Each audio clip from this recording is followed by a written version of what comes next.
Welcome to this edition of Art Bites. I'm super excited. As you see, I have my food curator and chef, Jennifer Armstrong Hicks, and we're getting ready for the holidays. I know you may be trying to figure out how to go about planning your holidays, but we're going to make it a little easier because Chef Jennifer has a cool little something you can do at home that's quick, that's handy, and it makes you look like an expert in the kitchen. So I don't want to belabor the point, or I don't want to like talk your heads off. I want to just get to the cooking. So with that, first and foremost, welcome, Jennifer. How are you? Hey, I'm great. It Good. You is look. nice to be getting close to the holidays and smelling all the like awesome smells in the kitchen now. So I've had a lot of gingerbread smells, and now all these like cheesy, buttery smells. So yeah, it's this is a good sensory time of year. I love it. You look great, by the way. I'm like Thank you. the Carolina Light is agreeing with you so well, so well. Thank you. But And I like your attire with the pineapples. That's also okay, very yeah, Christmas in many places. I was trying to be festive. I was trying to like align with the festive, I guess, thought process of the holidays. And I I like love drinking it. pineapples year round. So even though I'm Yeah. in winter time, And you match my tree. I've got a little oh, tree in the background. I actually have a pineapple on that tree. So yeah, see, I think we're in tune. I think we're in well. But I do want to get to what we're going to be getting into tonight. So I'm just going to throw up really quickly so you all see that image. That image there is a sample of what will be, or I should say, what Chef Jennifer is going to be cooking up to this evening. And then you all could definitely follow along because those instructions will be located on our website. And before we jump into the actual meal or the actual food prep, let's highlight the artwork that inspired this piece. So I'm going to go ahead and pull up the artwork, and the artwork is there. So Jennifer, if you can sort of just break down, first and foremost, the art piece itself, the artist, and what inspired you about this piece. Yeah, I love this piece. It's called Mutable Objects, and it's by an artist named Adolph Gottlieb. He worked in abstraction and lots of great expressionism. He was born around, I think he was born in 1903 and lived until the mid 70s. So he was around to see a lot of interesting art movements. Mhm. But I love this piece in particular. It's part of the pictograph series that he did that was really cool. It was a series where he was trying to kind of create this universal language in art with symbols and symbolism. So I like that. I like that component of this work. Yeah. So I love this series in particular as it relates to what we're doing today because we're making these pinwheels or spirals, and there are these great spirals in the work. You see them in the eyes, in the individual eye, and some other little spaces in the work. So yeah, he's a great artist and some really interesting work and so many different types of work. He did a lot in this particular series. Mhm. But later in life, actually after he'd had a stroke and only half of his, one side of his body was not really working very well, he still created another whole series that's amazing called the Burst series. And lots of abstract kind of fields of color with these bright red areas and a lot of black and white. And I actually made a cake years ago that was inspired by one of the works in that series too. So it's really fun to kind of circle back with Mr. Gottlieb. Nice. So are you ready to make some pinwheels? I'm ready. Let's get into this. This is one of my favorites. I normally cheat and buy these at the grocery store because I don't know how to make them. So now I feel extra special because I'm going to have a skill set for a dish that I typically use during the holidays. So I'm Right, ready. Let's jump into it. good. Well, what I'm going to use is some puff pastry that I actually purchased, but you could make your own puff pastry if you had time. Um, it is a laminated dough, which means it has lots of layers of butter and dough that create that puffing. Like instead of having something like baking soda or baking powder as your leavener, the thing that puffs it up, it's actually these layers that are laminated of butter, and that kind of evaporation of the air really like lifts the layers. So that's why it's puff pastry. That's why it's puffy. But I am using classic Pepperidge Farm. It comes 2 sheets in a pack, and you have to thaw it a little bit in advance. So that's what I've done. So this has been thawed. It comes kind of folded like this. So you have to just thaw it for a while and then unfold it. You don't want to do it while it's frozen, otherwise it'll crack. You can kind of see a couple of lines in it, but it's not cracked, it's still together. And I like to just roll mine out just a little bit more just to make sure it's completely even.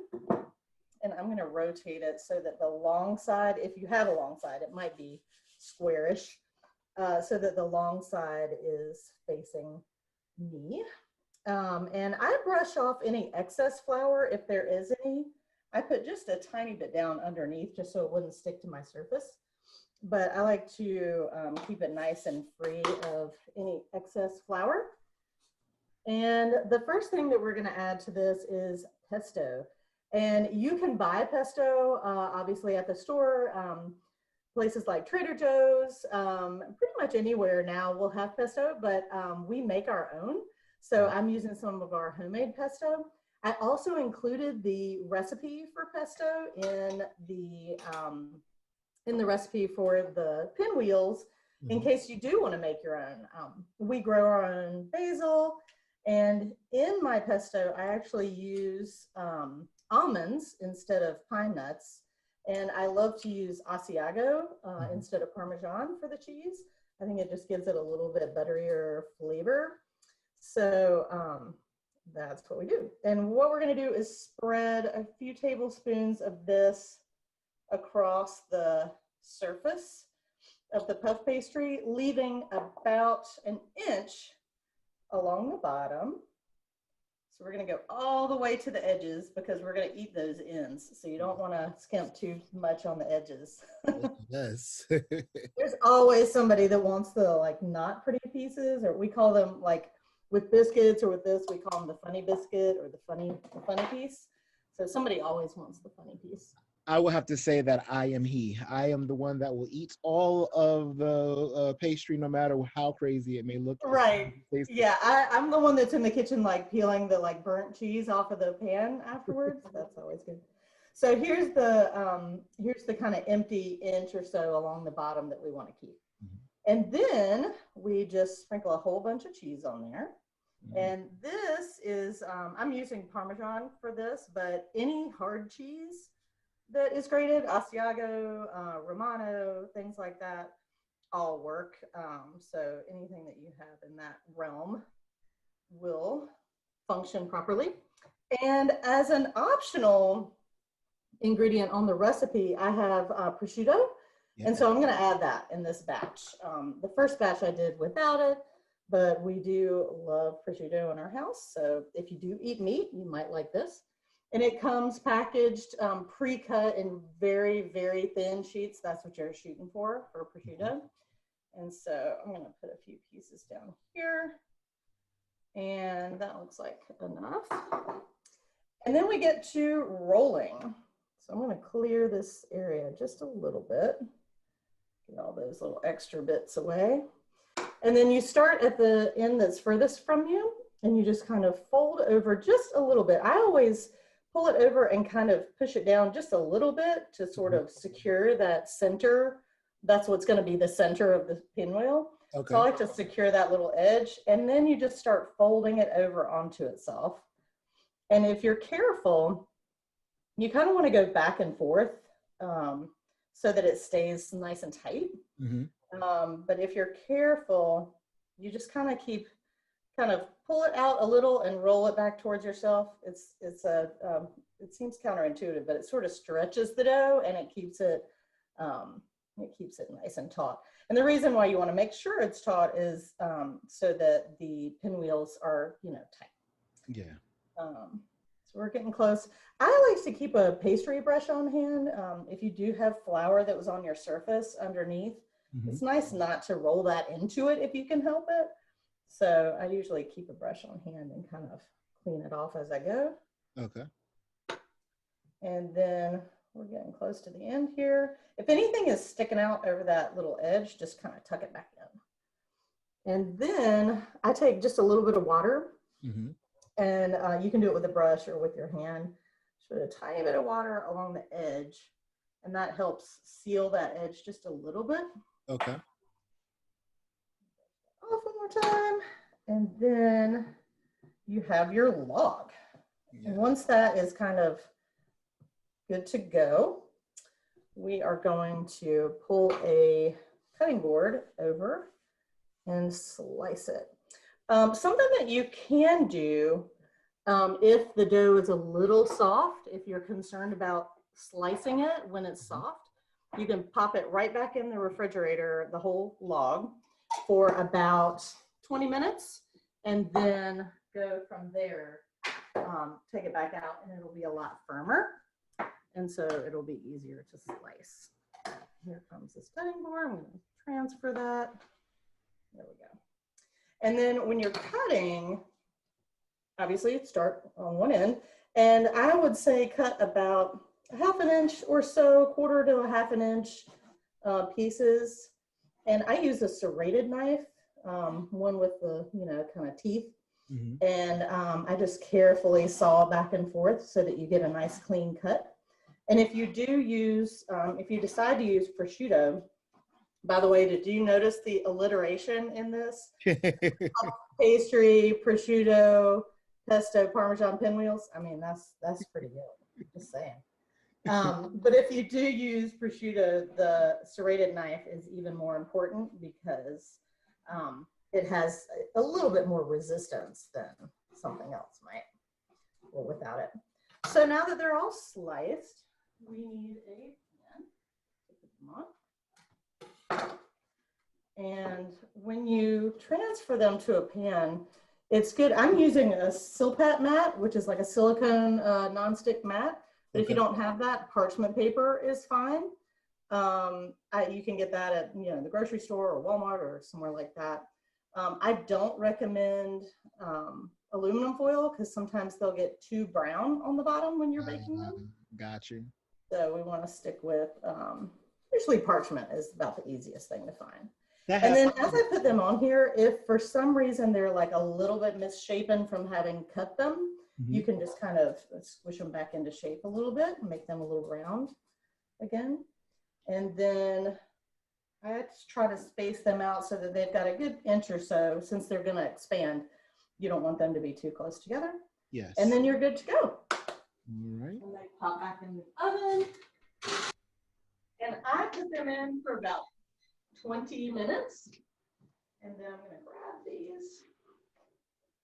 And we're going to plate these up. So that is how they look when they're done. Nice. These did not have the prosciutto in them, but they did have the pesto and the Parmesan.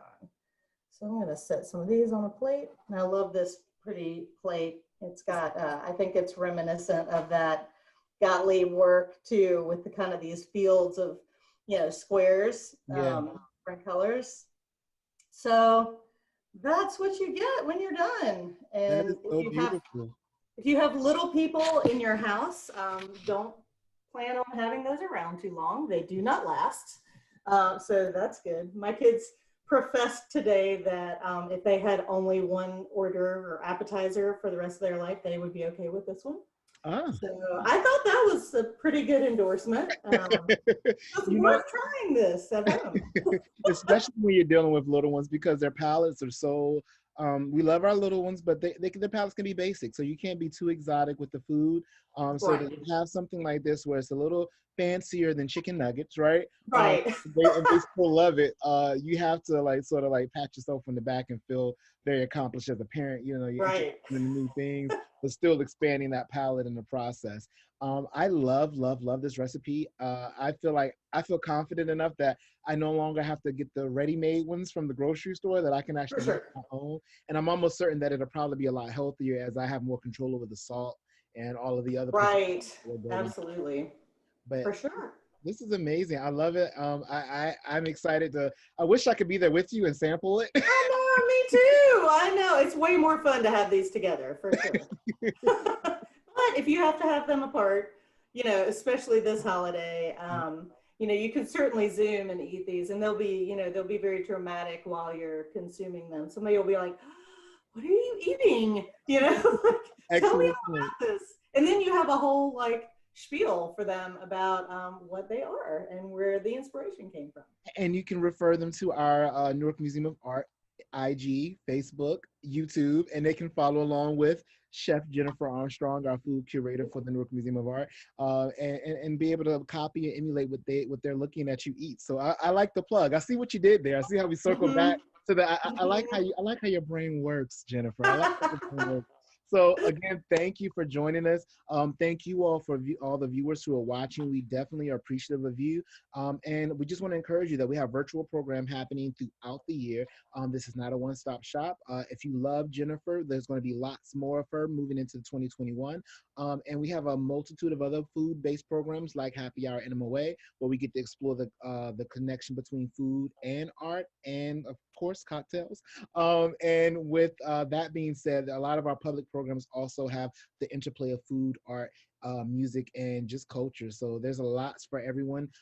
We again thank you, Jennifer, for being with us. And I guess this is us signing off. So enjoy your holidays. Happy holidays. I'm going to wish you happy holidays and happy New Year, Jen. I'll see you in the new year. And thanks, everybody. Bye. Thanks. Bye. Happy holidays.